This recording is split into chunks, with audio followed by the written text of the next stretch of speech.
प्रेम से बोलिए श्री सत्यनारायण भगवान की जय। भक्तों, आज हम सुनेंगे श्री सत्यनारायण भगवान की संपूर्ण व्रत कथा। पूर्णिमा के शुभ पावन अवसर पर भगवान श्री सत्यनारायण की कथा सुनने से घर में सुख समृद्धि धन ऐश्वर्य यश की प्राप्ति होती। इसीलिए भक्तों, पूर्णिमा के पावन तिथि पर श्री सत्यनारायण भगवान की कथा का श्रवण अवश्य करना चाहिए, जिससे भगवान श्री सत्यनारायण की कृपा आप सभी पर सदैव बनी रहे। भक्तों, आइए सुनते हैं श्री सत्यनारायण भगवान की संपूर्ण कथा। उससे पहले अगर आप हमारे चैनल पर पहली बार आए तो हमारे चैनल को सब्सक्राइब जरूर करें। वीडियो अगर आपको पसंद आए तो लाइक करें, शेयर करें और कमेंट में श्री सत्यनारायण भगवान की जय अवश्य लिखें और इस व्रत कथा का अंत तक श्रवण करें। तो प्रेम से बोलिए भगवान श्री सत्यनारायण की जय। एक समय नैसिमरण्य तीर्थ में सौनक आदि 88,000 ऋषियों ने श्री सूत जी से पूछा, हे प्रभु, इस कलयुग में वेद विद्या रहित मनुष्यों को प्रभु भक्ति किस प्रकार मिलेगी तथा उनका उद्धार कैसे होगा? इसलिए हे मुनि, कोई ऐसा तप कहिए जिससे थोड़े समय में पुण्य प्राप्त होवे तथा मनोवांछित फल मिले। वह कथा सुनने की हमारी इच्छा है। सर्वशास्त्र ज्ञाता श्री सूत जी बोले, हे वैष्णव में पूज्य, आप सबने प्राणियों के हित की बात पूछी। अब मैं उस श्रेष्ठ व्रत को आप लोगों से कहूँगा जिस व्रत को नारद जी ने लक्ष्मी नारायण से पूछा था और लक्ष्मीपति ने मुनि श्रेष्ठ नारद से कहा था। सो ध्यान से सुनो।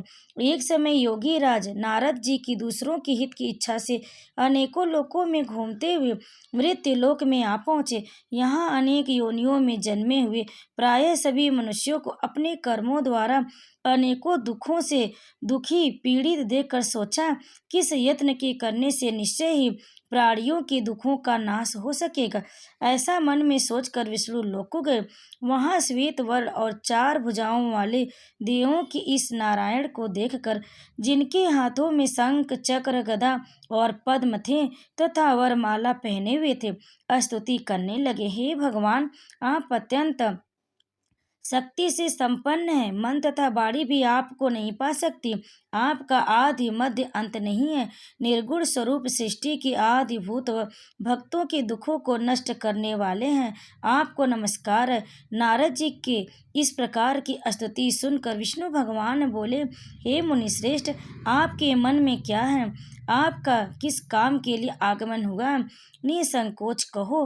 तब नारद मुनि बोले, मृत्यु लोक में सब मनुष्य जो अनेक योनियों में पैदा हुए हैं, अपने अपने कर्मों के द्वारा अनेकों प्रकार से दुखी हो रहे हैं। हे नाथ, यदि मुझ पर दया रखते हैं तो बतलाइए कि उन मनुष्यों के सब थोड़े प्रयत्न से ही उनके दुख कैसे दूर हो सकते हैं। श्री भगवान जी बोले, हे नारद, मनुष्यों की भलाई के लिए तुमने बहुत अच्छी बात पूछी। जिस काम के करने से मनुष्य मोह से छूट जाता है वह मैं कहता हूँ, सुनो। बहुत पुण्य देने वाला स्वर्ग तथा मृत्यु लोक दोनों में दुर्लभ एक उत्तम व्रत है। आज मैं प्रेम वश होकर तुमसे कहता हूँ, सत्यनारायण का यह व्रत अच्छी तरह विधि पूर्वक करके मनुष्य आयु पर्यंत यहाँ सुख भोग कर मरने पर मोक्ष को प्राप्त होता है। श्री भगवान के वचन सुनकर नारद मुनि बोले कि उस उत्तम व्रत का फल क्या है, क्या विधान और किसने यह व्रत किया है और किस दिन यह व्रत करना चाहिए, विस्तार से कहिए। भगवान बोले, दुख शोक आदि को दूर करने वाला, धन धान्य को बढ़ाने वाला, सौभाग्य तथा संतान को देने वाला यह व्रत सब स्थानों पर विजयी करने वाला है। भक्ति संतान को देने वाला यह व्रत सब स्थानों पर विजयी करने वाला है। भक्ति और श्रद्धा के साथ किसी भी दिन मनुष्य श्री सत्यनारायण की प्रातः काल के समय ब्राह्मणों और बंधुओं के साथ धर्म परायण होकर पूजा करे। भक्ति भाव से नैवेद्य केले का फल, दूध, घी और गेहूं का चूर्ण सवाया लेवे। गेहूं के अभाव में साठी का चूर्ण, शक्कर तथा गुड़ ले। और सब भक्षण योग्य पदार्थ जमा करा के भगवान को अर्पण कर देवे तथा बंधुओं सहित ब्राह्मणों को भोजन करावे। पश्चात स्वयं भोजन करे, नित्य गीत आदि का आचरण कर सत्यनारायण भगवान का स्मरण करते हुए समय व्यतीत कर। इस तरह व्रत करने पर मनुष्यों की इच्छा निश्चय ही इच्छा पूरी होती है। विशेषकर कली काल में भूमि पर यही मोक्ष का सरल उपाय है। तो प्रेम से बोलिए श्री सत्यनारायण भगवान की जय। अब सुनिए दूसरा अध्याय। सूत जी बोले, हे ऋषियों, जिसने पहले समय में इस व्रत को किया उसका इतिहास कहता हूँ, ध्यान से सुनो। सुंदर काशीपुरी नगरी में एक अत्यंत निर्धन ब्राह्मण रहता था। वह भूख और प्यास से बेचैन हुआ नित्य पृथ्वी पर घूमता था। ब्राह्मणों से प्रेम करने वाले भगवान ने ब्राह्मण को दुखी देखकर बूढ़े ब्राह्मण का रूप धारण कर उसके पास जा आदर के साथ पूछा, हे विप्र, नित्य दुखी हुआ पृथ्वी पर क्यों घूमता है? हे श्रेष्ठ ब्राह्मण, यह सब मुझसे कहो, मैं सुनना चाहता हूँ।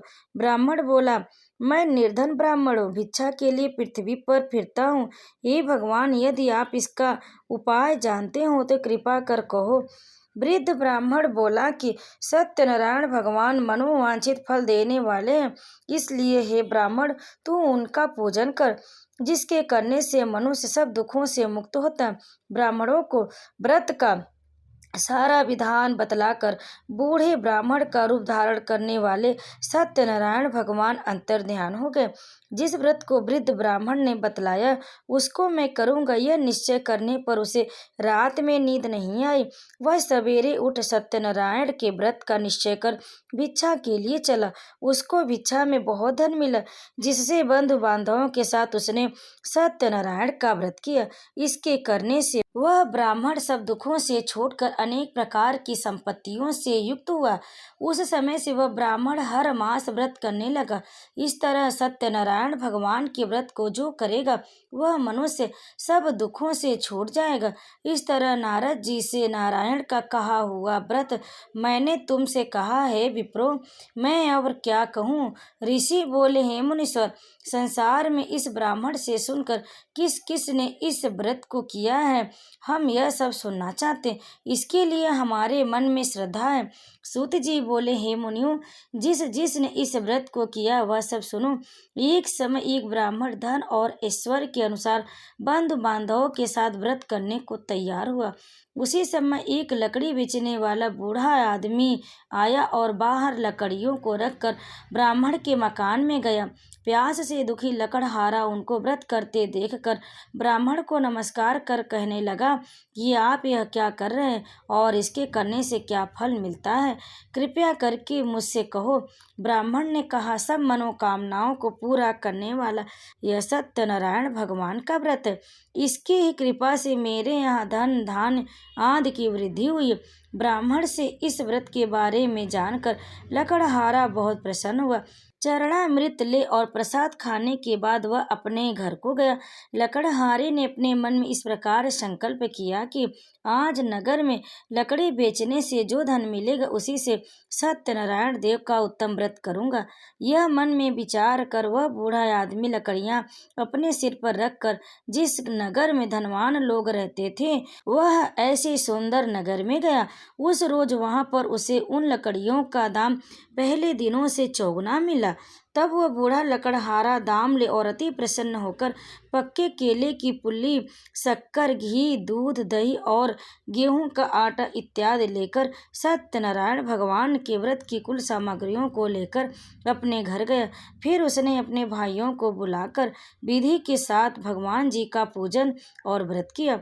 उस व्रत के प्रभाव से वह बूढ़ा लकड़हारा धन पुत्र आदि से युक्त हुआ और संसार के समस्त सुख भोग कर बैकुंठ को चला गया। प्रेम से बोले श्री सत्यनारायण भगवान की जय। अब सुनिए तीसरा अध्याय। सूत जी बोले, हे श्रेष्ठ मुनियों, अब आगे की कथा कहता हूँ, सुनो। पहले समय में उल्का मुख नाम का एक बुद्धिमान राजा था। वह सत्यवक्ता और जितेंद्रिय था। प्रतिदिन देव स्थानों पर जाता तथा गरीबों को धन देकर उनके कष्ट दूर करता था। उसकी पत्नी कमल के समान मुख वाली और सती साध्वी थी। भद्रशिला नदी के तट पर उन दोनों ने श्री सत्यनारायण का व्रत किया। उस दिन में वहाँ एक साधु वैश्य आया। उसके पास व्यापार के लिए बहुत सा धन था। वह नाव को किनारे पर ठहराकर पास के राजा के पास आ गया और राजा को व्रत करते हुए देखकर विनय के साथ पूछने लगा, हे राजन, भक्ति युक्त चित्त से यह आप क्या कर रहे हैं? मेरी सुनने की इच्छा है, सो आप यह मुझे बताइए।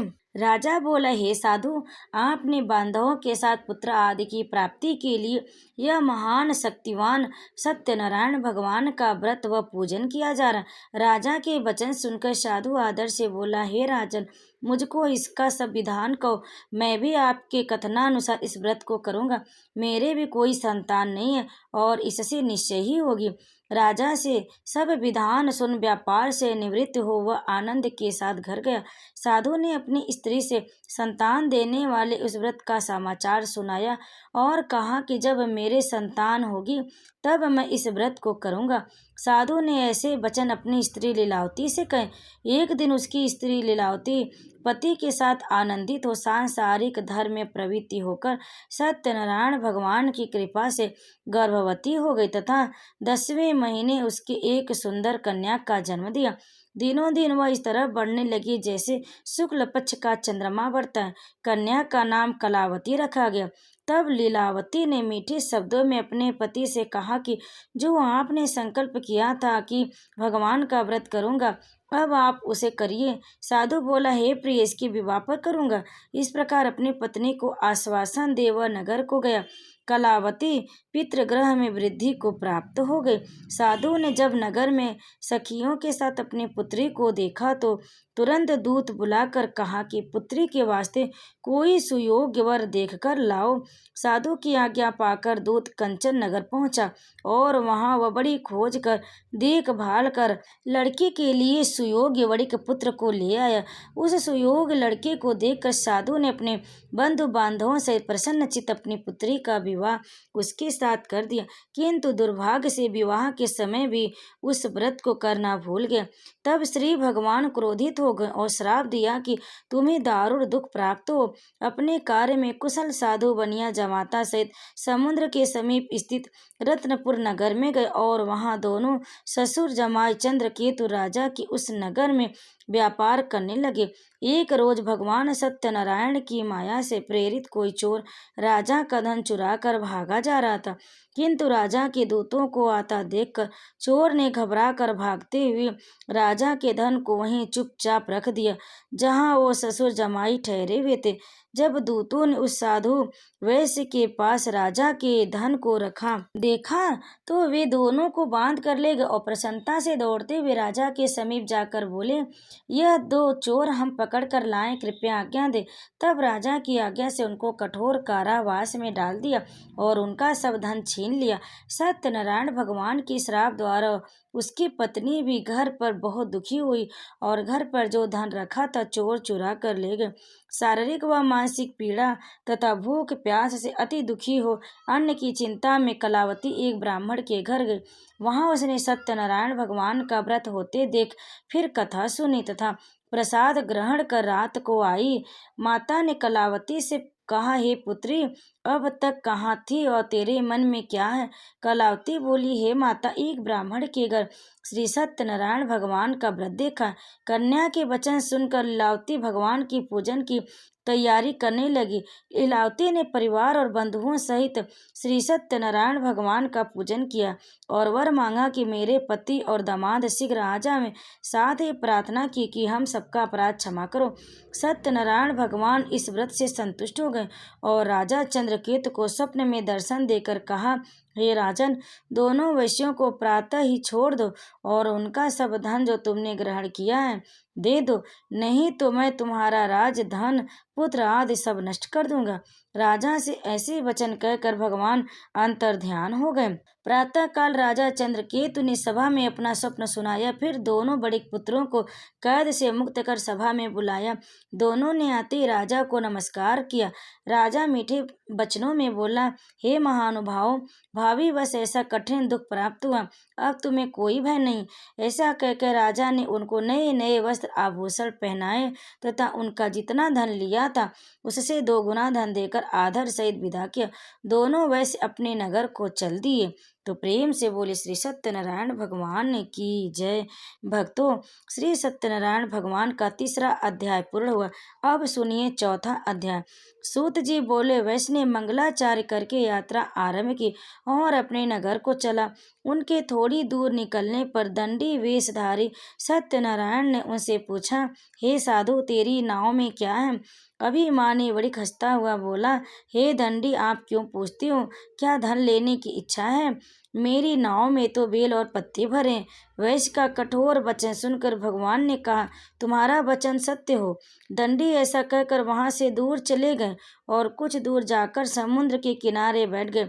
दंडी के जाने पर वैश्य ने नित्य क्रिया करने के बाद नाव को ऊंची उठी देखकर अचंभा किया और नाव में बेल पत्ते आदि देखकर मूर्छित हो जमीन पर गिर पड़ा। फिर मूर्छा खुलने पर अत्यंत शोक प्रकट करने लगा।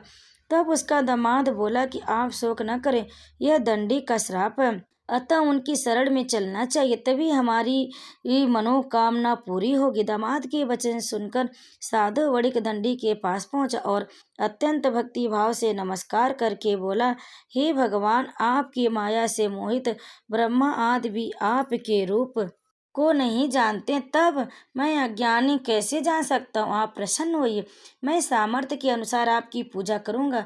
मेरी रक्षा करो और पहले की समान नौका में धन भर दो। उसके भक्ति युक्त वचन सुनकर भगवान प्रसन्न हो उसकी इच्छा अनुसार वर देकर अंतर्ध्यान हो गए। तब उन्होंने नाव पर आकर देखा कि नाव धन से परिपूर्ण है। फिर वह भगवान सत्यनारायण का पूजन कर साथियों सहित अपने नगर को चला। जब अपने नगर के निकट पहुंचा तब दूत को घर भेजा। दूत ने साधु के घर जा उसकी स्त्री को नमस्कार कर कहा कि साधु अपने दामाद सहित इस नगर के समीप आ गए हैं। ऐसा वचन सुन साधु की स्त्री ने बड़े हर्ष के साथ सत्यदेव का पूजन कर पुत्री से कहा, मैं अपने पति के दर्शन को जाती हूँ, तो कार्य पूर्ण कर शीघ्र आना। ऐसे माता के वचन सुनकर कलावती प्रसाद छोड़कर पति के पास गई। प्रसाद की अवज्ञा के कारण सत्यदेव रुष्ट हो गए। उसके पति को नाव सहित पानी में डुबो दिया। कलावती अपने पति को न देखकर रोती हुई जमीन पर गिर गई। इस तरह नौका को डूबा हुआ तथा कन्या को रोता देख साधु दुखित हो बोला, हे प्रभु, मुझसे या मेरे परिवार से जो भूल हुई है उसे क्षमा करो। उसकी दीन वचन सुनकर सत्यदेव प्रसन्न हो गए और आकाशवाणी हुई कि हे साधु, तेरी कन्या मेरे प्रसाद को छोड़कर आई, इसलिए इसका पति अदृश्य हो गया। यदि वह घर जाकर प्रसाद खाकर लौटे तो इससे इसका पति अवश्य मिलेगा। ऐसी आकाशवाणी सुनकर कलावती ने घर पहुंचकर प्रसाद खाया, फिर आकर पति के दर्शन किए। तत्पश्चात साधु ने बंधु बांधवों सहित सत्यदेव का विधि पूर्वक पूजन किया। उस दिन से वह प्रत्येक पूर्णिमा को सत्यनारायण भगवान का पूजन एवं कथा करने लगा। फिर इस लोक का सुख भोग कर अंत में स्वर्ग लोक को गया। प्रेम से बोले श्री सत्यनारायण भगवान की जय। भक्तों, श्री सत्यनारायण भगवान का 4था अध्याय पूर्ण हुआ। अब सुनिए 5वां अध्याय। सूत जी बोले, ऋषियों, मैं और भी कथा कहता हूँ, सुनो। प्रजा पालन में लीन तुंगध्वज नाम का एक राजा था। उसने भी भगवान का प्रसाद त्याग कर बहुत दुख पाया। एक समय वन में जाकर वन्य पशुओं को मारकर बड़ के नीचे आया। वहां उसने ग्वालों को भक्ति भाव से बांधवों सहित सत्यनारायण जी का पूजन करते देखा। राजा देखकर भी अभिमानवश वहां नहीं गया और न नमस्कार ही किया। जब ग्वालों ने भगवान का प्रसाद उसके सामने रखा तो वह प्रसाद को त्याग कर अपनी सुंदर नगरी को चला। वहीं उसने अपना सब कुछ नष्ट पाया तो वह जान गया कि यह सब भगवान ने किया है। तब वह विश्वास कर ग्वालों के समीप गया और विधि पूर्वक पूजन कर प्रसाद खाया तो सत्यदेव की कृपा से पहले जैसा हो गया वैसा ही हो गया। फिर दीर्घ काल तक सुख भोग कर मरने पर स्वर्ग लोक को गया। जो मनुष्य इस परम दुर्लभ व्रत को करेगा, भगवान की कृपा से उसे धन धान की प्राप्ति होती तथा सब मनोरथ पूर्ण होकर अंत में वैकुंठ धाम को जाता। जिन्होंने पहले इस व्रत को किया, अब उनकी दूसरे जन्म की कथा कहता हूँ। वृद्ध सतानंद ब्राह्मण ने ने सुदामा का जन्म लेकर मोक्ष को पाया। उल्का मुख नाम का राजा दशरथ होकर बैकुंठ को प्राप्त हुआ। साधु नाम के वैश्य ने मोर ध्वज बनकर अपने पुत्र को आरे से चीर कर मोक्ष को प्राप्त किया। महाराजा तुंगध्वज ने स्वयंभू होकर भगवान में भक्ति युक्त होकर कर्म कर मोक्ष प्राप्त किया। तो प्रेम से बोले श्री सत्यनारायण भगवान की जय। भक्तों, श्री सत्यनारायण भगवान की यह संपूर्ण कथा यहीं पर समाप्त हुई। कथा को अंत तक सुनने के लिए आप सभी भक्तों का बहुत बहुत धन्यवाद। आप सभी पर श्री सत्यनारायण भगवान कृपा सदैव बनी रहे। प्रेम से सभी लोग बोलिए श्री सत्यनारायण भगवान की जय।